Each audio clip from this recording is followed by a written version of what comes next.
नमस्कार सर। अब जो उपचुनाव हो रहे हैं बिहार में, उसमें प्रशांत किशोर लड़ रहे हैं, जबकि जब पहले विधानसभा के चुनाव हुए थे उसमें वो नहीं लड़े थे। तो ये क्या वजह है? नमस्कार जी।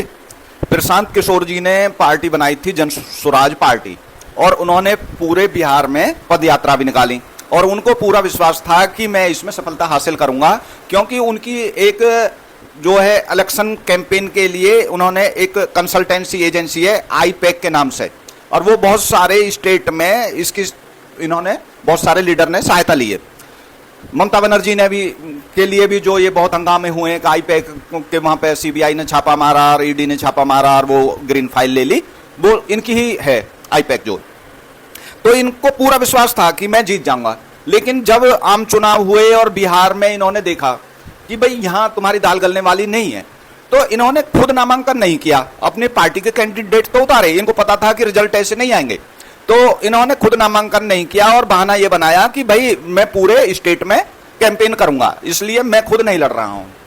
लेकिन अब जबकि इनको कोई भी सफलता हासिल नहीं हुई, ये लड़े थे जी 238 सीट के लगभग पे, और इनका एक भी कैंडिडेट नहीं जीता और ज्यादातर की जमानत जब्त हुई।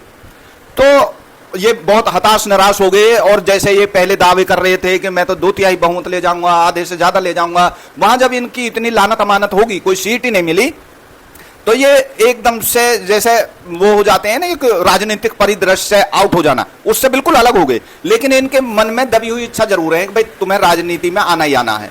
अब बांकीपुर में जो विधानसभा का उपचुनाव हो रहा है, वो बीजेपी के अध्यक्ष हैं नितिन नवीन। पहले वो वहां पर विधायक थे, तो वो राज्यसभा में चले गए, उनका वहां से इस्तीफा हो गया, तो उस पर हो रहा है। तो इनके मन में ये इच्छा है कि क्योंकि अब नीतीश कुमार नहीं है मुख्यमंत्री, भाई जो बीजेपी का वोट बैंक है वो बीजेपी के साथ है, जो राष्ट्रीय जनता दल का है वो राष्ट्रीय जनता दल के साथ है, और जो इनका नीतीश कुमार जी का वोट बैंक है, ये उसको टेस्ट करना चाहते हैं कि भाई अब वो नहीं है, तो उनके जो लोग हैं उनमें अगर कहीं आक्रोश है तो कुछ मेरी अपनी छवि हो जा, कुछ वो वोट मिल जाए, तो मैं शायद कुछ सफलता हासिल कर लूं, और एक बार अगर मैं विधायक बन जाऊं तो फिर अपनी उपस्थिति दर्ज कराऊं। जब हमने बिहार के विधानसभा चुनाव हुए थे तब आपसे भविष्यवाणी ली थी, और आपने उस समय भी कहा था कि प्रशांत किशोर का कोई स्कोप नहीं है बिहार में, और वही सही साबित हुआ। वो बिल्कुल जीरो जरब वहां पर साबित हुए। इस बार वो बाई इलेक्शन लड़ेंगे, तो अब आप उनका कितना स्कोप मान रहे हैं? देखो जी, मैं तो यही कहूंगा कि स्कोप उनका नहीं हो सकता बिहार में। स्कोप अब भी उनका कोई नहीं बन पा रहा है। बात वही हो रही है कि बीजेपी की जो पार्टी है वो हिंदू पिच पर खेलती है, जो राष्ट्रीय जनता दल है वो अपना जो उनका वोट बैंक है यादव मुस्लिम, वो उनके साथ रहती है। तो इनके साथ कोई भी थोक वोट बैंक नहीं है कि ये तो करेगा ही करेगा मेरे लिए। अब ये तो अपनी जो भागदौड़ कर रहे हैं, 100-200 वोट इधर उधर से मिल जाए कहीं से, बस वो रहते हैं इनके पास में कि भाई मेरी छवि। इनकी छवि इतनी नहीं है मजबूत। उसकी खास वजह है सर, क्योंकि एक तो ये बहुत धनाढ्य हैं। ये जो इन्होंने अब ये चलाई थी आईपैक, इसके लिए ये कोई ऐसा नहीं है कि लाखों का खेल करते थे, 100-100 करोड़ 200-200 करोड़, और ये उस पार्टी को हाईजैक कर लेते थे। जिस पार्टी को ये देखते थे, ये कांग्रेस के भी रहे हैं, और कांग्रेस में इन्होंने इतना काम कर दिया था कि मैं ही कांग्रेस का सर्वे सर्वा होगा राहुल गांधी के बाद में। वो ही काम इन्होंने ममता बनर्जी के वहां पे किया था। ये सब खबर आई है कि भाई आईपैक की वजह से ही ममता बनर्जी की पार्टी तृणमूल हार गई, और इन्होंने कुछ समय पहले ये बोल दी कि मैं आईपैक का काम अब नहीं देख रहा हूं, क्योंकि इनको अंदाजा हो गया था कि ममता बनर्जी अब की बार बुरी तरह से हारेंगे। तो इन्होंने उससे खुद को अलग दिखाने की कोशिश की, लेकिन ऐसा नहीं है, यही उसके सर्वे सर्वा है। और क्योंकि जो इनकी छवि है वो ऐसी नहीं है कि कोई एक आम जुझारू नेता की हो। ये तो कोई भी आंदोलन करते हैं तो वहां पे वैनिटी वैन खड़ी हो जाती है, लग्जरी। अब वो कहां से आती है जी, जो इतने इनको सुख सुविधाएं मिलती हैं। भाई आंदोलन तो धूप में बैठकर किए जाते हैं, आम लोगों के बीच में बैठकर किए जाते हैं। गांधी मैदान में किया था इन्होंने, तो वो ये लोगों से जुड़ाव इनका इतना नहीं है। जो कुछ भी है वो पैसे के दम पर इन्होंने 10-10, 20-20 गांव, हर गांव में अपने 2-4 बना रखे हैं, लेकिन वो नहीं है कि थोक वोट बैंक इनको मिल जाए। ये पहले चीफ स्ट्रेटेजिस्ट रहे कई राज्यों में, उसके बाद इन्होंने पॉलिटिक्स में आने की कोशिश की। अब ये आपको कहीं राजनीतिक पटल पर आते हुए दिखाई दे रहे हैं, कहीं इनका करियर कहीं दिखाई दे रहा है, और क्यों ये किसी पार्टी के साथ नहीं मिलकर खड़े होते हैं, क्यों ये अपनी ही पार्टी बना रहे हैं? क्या ये कहीं कुछ योगेंद्र यादव जैसे मिलते हुए दिखाई नहीं देते हैं आपको? देखिए जी, योगेंद्र यादव के पास कुछ नहीं है, उनके पास कोई प्रॉपर्टी के अंबार नहीं है। वो तो एक उन्होंने अपनी छवि मार्क्सिस्ट की बना रखी है। तो कहीं भी कोई डिबेट होती है, थिंक टैंक होता है, उसमें योगेंद्र यादव आते हैं और अपनी मीठी मीठी लच्छेदार बातें करते हैं। वो बाकी उनका कहीं कोई स्टैंड नहीं है, कोई वजूद नहीं है। इनका वजूद पैसे के हिसाब से है। इनके सब घरानों से संबंध है, राजनीतिक पार्टियों से भी संबंध है, क्योंकि ये इन्होंने सबके लिए योजना बनाई है। लेकिन इलेक्शन लड़ने और इलेक्शन लड़वाने में जमीन आसमान का अंतर है सर। ये एहसास इनको तब हुआ, ये तो ये सोच रहे थे कि जैसे आपने कोई योजना बना दी है और जो वो इलेक्शन जीत गए हैं कि भाई तृणमूल जीत गई है, कि कहीं और कोई, ये मोदी जी के लिए भी रहे थे कि मोदी जी जीत गए हैं, कि मेरी वजह से वो जीत गया, मेरी वजह से जीत गया। भाई तुम्हारी वजह से जीत गए तो अपनी वजह से तुम भी जीत जाओ, तुम सिंगल सीट ही ले लो। इलेक्शन लड़वाना, योजना बनाना, योजना एक रूम में बैठकर बनाई जाती है, इलेक्शन तो एक फील्ड में ही होगा।